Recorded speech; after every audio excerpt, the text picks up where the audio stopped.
धमकियां बहुत मिली कि बीजेपी में आ जाओ, अच्छा रहेगा तुम्हारे लिए, तुम्हारे परिवार के लिए। तो मुझे तो मतलब बहुत शर्म आती है कि इतने बड़े प्रधानमंत्री, इतने बड़े अमित शाह, उनके पोते की उम्र का मैं हूँ। अभिजित दिपकेंशी सत्ताधारी जुळवून घेत आहेत. दिपके महायुतीचा गेम बिघडवणार.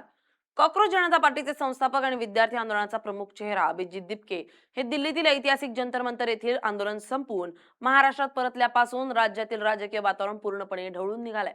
नीट पेपर फुटी विरोधातील 37 दिवसांच्या आंदोलनाने दिल्ली हादरवली. एका केंद्रीय मंत्र्याला पदावरून पाय उतार व्हावं लागलं.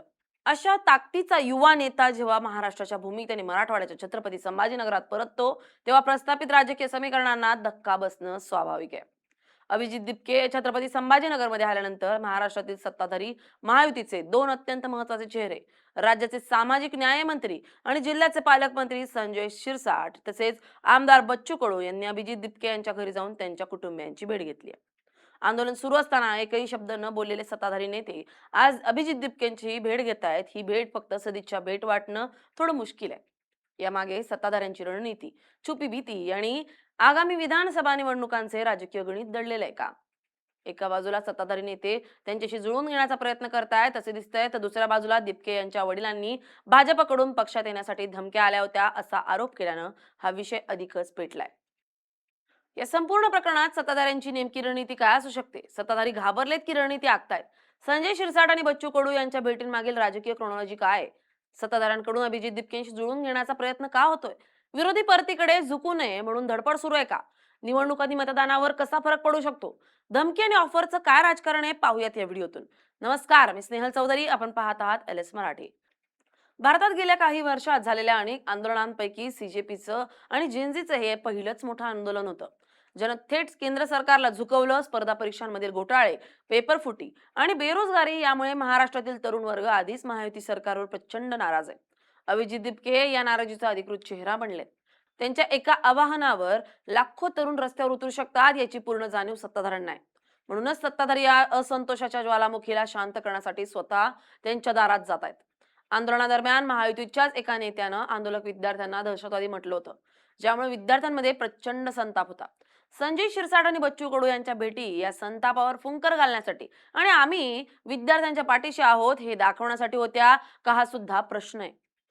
या भेटींमागील राजकीय क्रोनॉलॉजी समजून घेणं अत्यंत गरजेचं आहे. संजय शिरसाट हे महायुती सरकारचे पहिले नेते होते, ज्यांनी अभिजित यांच्या घरी जाऊन पालकांची भेट घेतली. शिरसाट यांनी माध्यमांना सांगितलं की आमचे दिपके कुटुंबियांशी जुने आणि कौटुंबिक संबंध आहेत. आंदोलनाला राजकीय वळण लागू नये म्हणून मी आधी आलो नव्हतो आणि आता अभिजितच्या आरोग्याची काळजी घेण्यासाठी आलोय. परंतु खरा राजकीय अर्थ असा आहे की शिरसाट हे छत्रपती संभाजीनगरचे पालकमंत्री आहेत. शहरात एवढा राष्ट्रीय स्तरावर गाजलेला तरुण चेहरा येतो आणि स्थानिक पालकमंत्री त्याची दखल घेत नाही असा संदेश गेल्यावर स्थानिक पातळीवर मोठं राजकीय नुकसान झालं असतं. त्यामुळे कौटुंबिक संबंधांचं नाव देऊन त्यांनी दिपके यांना भावनिक पातळीवर मवाळ करण्याचा प्रयत्न केला असावा. शिरसाटानंतर लगेचच बच्चू कडू यांनी दिपके यांची भेट घेतली. बच्चू कडू म्हणाले की मी इथं सत्ताधारी नेता म्हणून आलेलो नाहीये, तर एक आंदोलक म्हणून आलोय. लढणाऱ्या तरुणाच्या पाठीशी उभं राहणं आपलं कर्तव्य आहे. बच्चू कडू हे स्वतः आंदोलनातून मोठे झालेले नेते आहेत. सत्ताधारी पक्षात असूनही ते अनेकदा सरकारच्या धोरणांवर टीका करत असतात. दिपके यांच्याशी जवळीक साधून कडू यांनी आपली आंदोलक ही प्रतिमा अधिक मजबूत केली आहे आणि भविष्यात जर दिपके त्यांनी मोठी राजकीय भूमिका घेतली तर कडू त्यांच्याशी आघाडी किंवा जुळून घेण्यासाठी आधीच पूल बांधून ठेवतायत. या संपूर्ण प्रकरणातील सर्वात महत्वाचा राजकीय पैलू म्हणजे अभिजित दिपके पूर्णपणे विरोधी पक्षाच्या म्हणजेच महाविकास आघाडीच्या बाजूने जाऊ नये यासाठी सत्ताधाऱ्यांची सुरू असलेली धडपड सुद्धा सांगता येईल. दिल्लीत आंदोलनावेळी शरद पवार यांनी स्वतः जंतर मंतरवर जाऊन अभिजित दिपके यांची भेट घेतली होती. उद्धव ठाकरे यांनी सुद्धा भेट घेतली होती. प्रकाश आंबेडकर यांनी सुद्धा भेट घेतली होती आणि विरोधी गटाच्या जवळपास बऱ्याच नेत्यांनी अभिजित दिपकेंच्या जाहीर पाठिंबा सुद्धा दिला होता. जर दिपके यांनी जाहीरपणे शरद पवार किंवा उद्धव ठाकरे यांच्या भूमिकेला पाठिंबा दिला तर मराठवाडा आणि महाराष्ट्रातील लाखो स्पर्धा परीक्षा देणारे विद्यार्थी आणि त्यांचे कुटुंबीय थेट महाविकास आघाडीला मतदान करतील.